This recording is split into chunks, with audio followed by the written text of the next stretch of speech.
सूबे के मुख्यमंत्री योगी आदित्यनाथ की सरकार पर यह आरोप लगता है कि वो जाति और धन देखकर कार्रवाई करते हैं, लेकिन हाल ही में पंचायती राज विभाग की तरफ से एक लेटर जारी होता है जिसमें यादव और मुस्लिम धर्म के लोगों के द्वारा जो कब्जा की गई ज़मीनें हैं उसको खाली कराने का फरमान जारी हो जाता है। आनन फानन में जो अधिकारी ये लेटर जारी करता है उसके ऊपर कार्रवाई हो जाती है, उसको सस्पेंड कर दिया जाता है और मंत्री जी ओम प्रकाश राजभर जो कि पंचायती राज विभाग के मंत्री हैं, कैबिनेट मंत्री हैं उत्तर प्रदेश सरकार में, उनकी तरफ से भी सफाई आ जाती है। हमारे साथ बनारस वाले मिश्रा जी हैं, उनसे बात करेंगे। पहले तो आरोप लगता था उत्तर प्रदेश की सरकार पर, मुख्यमंत्री योगी आदित्यनाथ पर कि जाति और धर्म देख के कार्रवाई करी जाती है, लेकिन अब ऐसे फरमान जारी हो रहे हैं, कैसे देखते हैं आप? देखिए, पूरा का पूरा सरकार जो है नशे में डूबा हुआ है। कुछ पता नहीं चल रहा है, किसी की कोई जिम्मेदारी तय नहीं हो रही है। मुख्यमंत्री जी हेलीकॉप्टर वाले मुख्यमंत्री हैं, जितने मिनिस्टर हैं वो सब अपने अपने घर परिवार को बढ़ाने में लगे हैं। उत्तर प्रदेश की जनता बेहाल और बदहाल स्थिति में भटकता हुआ उत्तर प्रदेश का एक तस्वीर बन गया। बताइए, ऐसा निष्क्रिय और ऐसा मिनिस्टर हमारे उत्तर प्रदेश का कितना दुर्भाग्य है आपका हमारा, जिसको खुद नहीं मालूम हो रहा है कि उसके मंत्रालय से कौन सा फैक्स जारी हो रहा है और क्या आदेश जारी हो रहा है। निश्चित रूप से ये सियासी चाल था और बना बनाया खेल परोसा गया है आप लोगों को। जो जेहन में होता है, देखिए आग वहीं लगती है जहाँ से धुआं उठता है। तो जेहन में जो था वो जुबान पर आया और जुबान से वो पन्ने पे चला गया। लेकिन मिश्रा जी, आप लोग तो पहले भी सरकार पर आरोप लगाते हैं कि ये जाति और धर्म देखकर कार्रवाई करते हैं। आज भी लगाते हैं, डंके के चोट पे लगाते हैं। तो ये साबित भी कर दिया एक अधिकारी ने। ठाकुरवाद का सरकार है, निश्चित रूप से है। क्या ओम प्रकाश राजभर जी को पूरा सम्मान मिलता है क्या वहाँ पर? जलालत के हमारे संज्ञान ही में नहीं था। अरे भैया, उनके संज्ञान में क्या रहेगा जब वो अपने ही राजभर बिरादरी को नशेड़ी बताते हैं मंचों से और सेंध मारने वाला चोर बताते हैं। तो अब वैसे उसी जाति का एक नेता क्या रहेगा? वो भी कहीं कोनो नशे में होंगे। इसका ये मतलब है कि ओम प्रकाश राजभर जी अपने मंत्रालय पे ध्यान नहीं देते हैं, अपने कामों पे ध्यान नहीं देते हैं। हम आजमगढ़ में थे। हाँ, वो आजमगढ़ में रहेंगे। वो आजमगढ़, रसरा, बलिया और जहूराबाद दौड़ रहे हैं तितली की तरह, क्योंकि घबराए हुए हैं कि अब उनको अब जगह नहीं मिलने वाला है, अब वो कहीं से जीतने वाले नहीं हैं। पहली बात तो वो अपने अस्तित्व की लड़ाई लड़ रहे हैं, उनको अंदर से घबराहट है। ये अंतिम चरण है उनका मंत्रालय का, उनकी आत्मा को शांति मिले। भैया आओ कायदे से जो है अपने घर बैठे। अब समाजवादियों के हाथ में सत्ता जाने वाली है, हम लोग जिम्मेदारी से काम करें। ओम प्रकाश राजभर से हमने जब बात करी, हमने कहा कि अखिलेश यादव नाराज़ हो रहे हैं, कह रहे हैं कि सबसे ज़्यादा ज़मीनें भारतीय जनता पार्टी के लोगों ने कब्जाई हैं, तो उस पर उनका कहना था कि लिखित पे दे तो हम कार्रवाई कर देंगे। अरे अभी लिखित में दें? उनके पास सर्वे समीक्षा अधिकारी होगा, सर्वे अधिकारी है, सारा सरकार और शासन उन्हीं के इशारे पर दौड़ रहा है। वो जांच करा ले, करा करके मुक्त करा ले। स्पेशल कोड कर करके खाली पीड़ितों को, पिछड़ों को, दलितों को टारगेट करके अपमानित किया जा रहा है, अल्पसंख्यकों को अपमानित किया जा रहा है। यह बात बनी बनाई बात है और साजिश के सहद ये पन्ना जारी किया गया है। जब सरकार का दबाव आया, योगी आदित्यनाथ जी का फटकार आया होगा और फिर से उनको जो है मुख्यमंत्री कार्यालय से धमकी आई होगी कि कायदे से हो जाओ, होश में हो जाओ ओम प्रकाश, तब जो है वो पीछे लाए होंगे। एक्चुअली वो भटकता हुआ आत्मा है हमारे मंत्रालय में। सभी मंत्रालयों का एक भटकता हुआ मंत्री बनने का ख्वाब देख रहे हैं। वो ख्वाब पे टैक्स है, ख्वाब देखने पर टैक्स है नहीं ना है? देख लेने दीजिए, देख लेने दीजिए। लेकिन ओम प्रकाश जी का जो पिछड़ा विरोधी मानसिकता था, ओम प्रकाश जी का जो धर्म विरोधी मानसिकता था, ओम प्रकाश जी का जो संविधान विरोधी मानसिकता था, उसी दिन सबके सामने आ गया जब ये समाजवादी पार्टी के ऐलान से चुनाव लड़ते हैं और जीत सरकार बनने के बाद वो सरकार का तलवा चाटने लगते हैं। इससे बड़ा सबूत ओम प्रकाश जी के लिए नहीं चाहिए। इसलिए हम लोग ओम प्रकाश जी को पूरी तरीके से पूरी उत्तर प्रदेश की जनता पढ़ ली है। राजभरों में भी अब कट चुके हैं। अरे राजभर नेता अगर देखना है तो रामअचल राजभर जी को देखिए। समाजवादी पार्टी का एक ऐसा लगातार का विधायक अम्बेडकर नगर और वहाँ का, आप देखिए रामअचल राजभर जी जब कभी आप लोगों से बात करते हैं या जनता की बात करते हैं तो छिछोरई उनके बातों में नहीं रहती है, आवारापंथी नहीं रहती है और दलितरताई वाला भाषा नहीं रहता है। तो राजभरों से निवेदन है कि पढ़े लिखे राजभरों को लाइए। राजभरों से निवेदन है कि उम्मीद और आशा करने वाले सकारात्मक राजभर नेता को लाइए। उसमें रामचल राजभर जी अभी मऊ में होने वाले उपचुनाव पर भी हमने उनसे सवाल करा। हमने पूछा आप लड़ेंगे या भारतीय जनता पार्टी लड़ेगी? कह रहे हैं कि हम लड़ेंगे, भारतीय जनता पार्टी उम्मीदवार दे सकती है लेकिन टिकट हमारा रहेगा। एनडीए से भी धक्का मार करके निकाले जाने वाले फिर से हैं ओम प्रकाश जी। एनडीए से धक्का कैसे कह रहे हैं आप? अरे बिहार वाला जो देख नहीं था, बिहार में 29 सीट का घोषणा कर दिए। ये स्वयंभू नेता हैं, ये चक्रवर्ती अपने आप को बनते हैं।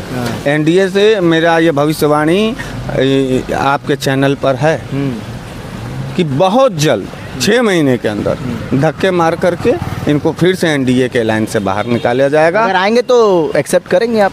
ये माननीय जी का मामला है। माननीय जी देखिए, आपके अंदर विरोध रहेगा या खुशी रहेगी? अरे नहीं भैया, हम नहीं, हम ये देखो एक का बात, देखो एक कहावत है पत्रकार, सोना परखो बार बार, आदमी परखो एक बार, है कि नहीं है? होना चाहिए कि नहीं होना? कई बार परखवाओगे ओम प्रकाश राजभर जी को? परखते परखते आँख पथरा गई और दिल जो है एकदम फट चुका है।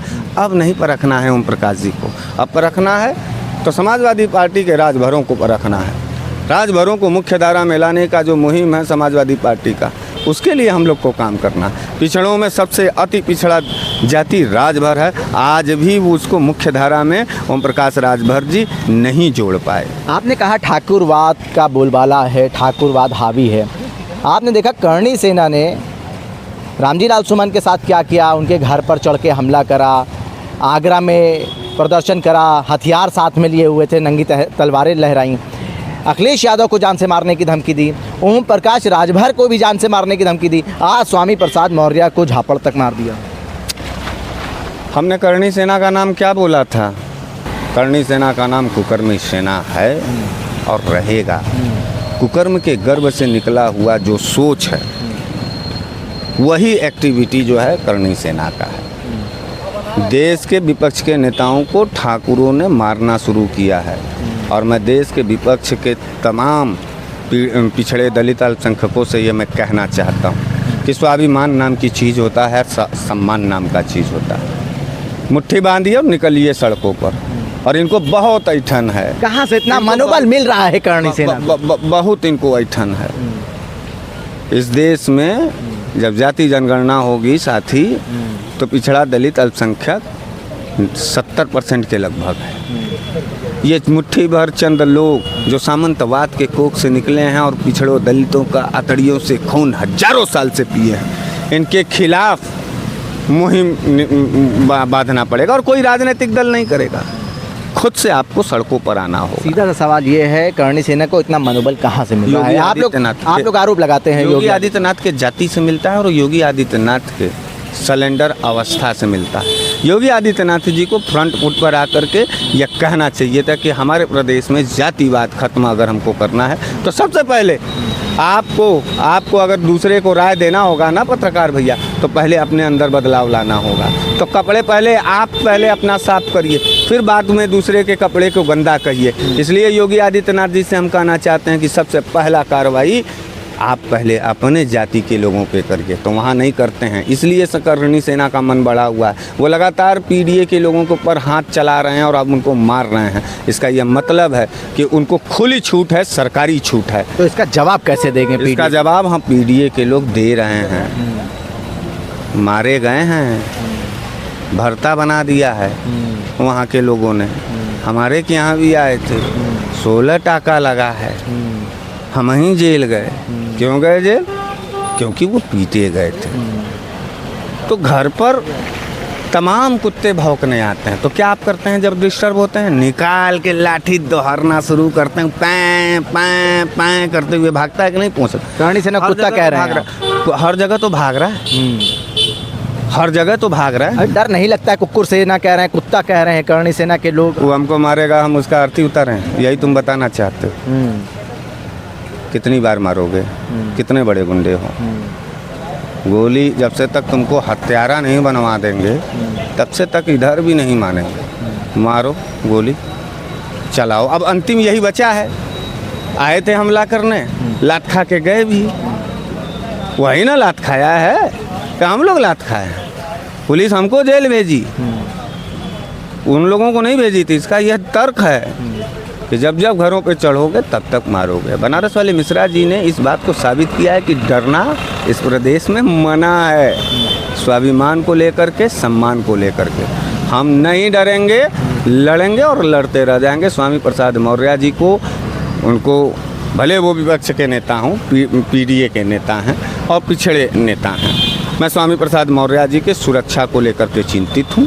अगर योगी आदित्यनाथ निष्पक्ष हैं सभी जातियों को लेकर के, तो मैं उनसे ये निवेदन करना चाहता हूँ कि उनको भारी सिक्योरिटी दी जाए और उनके जान माल की रक्षा किया जाए। नहीं तो कुछ अगर होता है रामजी लाल सुमन को, स्वामी प्रसाद मौर्य जी को, अखिलेश यादव जी को और बनारस वाले मिश्रा जी को घर पर या उनके ऊपर कोई भी हमला हो, तो मैं सीधे तौर पर उनसे ये कहना चाहता हूँ कि इसकी जिम्मेदारी करनी सेना और योगी आदित्यनाथ जी के ऊपर होनी चाहिए। यही लोग अपराधी और मुख्य आरोपी बनाए जाएं मुकदमे में, और कोई नहीं। हम लोग बारिश में भीगते हुए बात कर रहे हैं, कई ज़िलों में बाढ़ आई हुई है। कैबिनेट मंत्री हैं संजय निषाद, यही पड़ोस वाला घर है, क्या कह रहे हैं कि सीधे स्वर्ग में जाएंगे, मोक्ष मिल जाएगा, गंगा मैया खुद दर्शन देने आई है। बाढ़ पीड़ितों का मजाक उड़ा रहे हैं। निश्चित रूप से मजाक उड़ाने वाले ही लोगों को वोट दिलवाया। आप लोगों ने बड़ी माहौल बनाया था। हम ही पूछना चाहते हैं कि पहले 100 स्मार्ट सिटी का नाम तुम बता दो पत्रकार। तुम ही लोग ज़्यादा जो है योगी और मोदी का गुणगान और चालीसा बता रहे थे। अब जनता पहले भाजपा से बाद में बतियाएगी, पहले तुम लोगों से बतियाएगी। 100 स्मार्ट सिटी का जवाब है तुम्हारे पास, कहाँ कहाँ है, कौन कौन सा है, और स्मार्ट सिटी का मानक क्या है? सीवर ओवरफ्लो कर रहा है। अभी डेंगू और मलेरिया होगा, खून के लिए जनता कर्ज लेकर के लाइन में लगी रहेगी, फिर भी खून नहीं मिलेगा।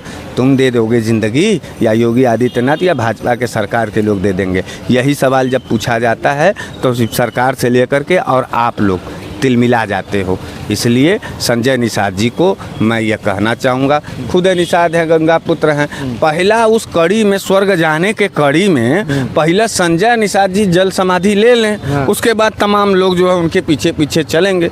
क्योंकि चुनाव में तो पहले उनको सीट चाहिए, कुल जगह उन्हीं को मलाई खाने का पहला मौका चाहिए। तो इस स्वर्ग जाने वाले में पूरे कैबिनेट में हम सबसे पहले संजय निषाद जी से ये निवेदन करते हैं कि एक पानी के हैं, दूसरी बड़ी बात हो जाएगी, लेकिन एक खून के हैं। तो कृपया संजय निषाद जी जनता को मार्गदर्शित करते हुए पहला जल समाधि उसी नगर निगम के बढ़ते हुए पानी में आप नाक रगड़ करके जल समाधि लीजिए। उसके बाद सभी लोग स्वर्ग चलेंगे जल समाधि लेकर के। बहुत अच्छा काम है, लेकिन पहले उनको पहल करनी चाहिए। पहले उनको पहल। बहुत शुक्रिया बात करने के लिए। बहुत बहुत धन्यवाद। देखिए, बनारस वाले मिश्रा जी थे, इनसे हमने ये जानने की कोशिश करी कि पंचायती राज विभाग में मंत्री हैं ओम प्रकाश राजभर। पंचायती राज विभाग के द्वारा ये लेटर जारी होता है कि यादव और मुस्लिम धर्म के लोगों ने जो ज़मीनें कब्जा की हैं वो खाली कराई जाए। उस पर हमने बनारस वाले मिश्रा जी से ये जानने की कोशिश करी उनका क्या कुछ कहना है। हालांकि जो अधिकारी लेटर जारी जिसने करा था उसके ऊपर कार्रवाई हुई, उसको सस्पेंड कर दिया गया है, लेकिन ये मुद्दा अभी भी तूल पकड़ता जा रहा है। भारत एक सोच के लिए आकिब मेराज खान, लखनऊ।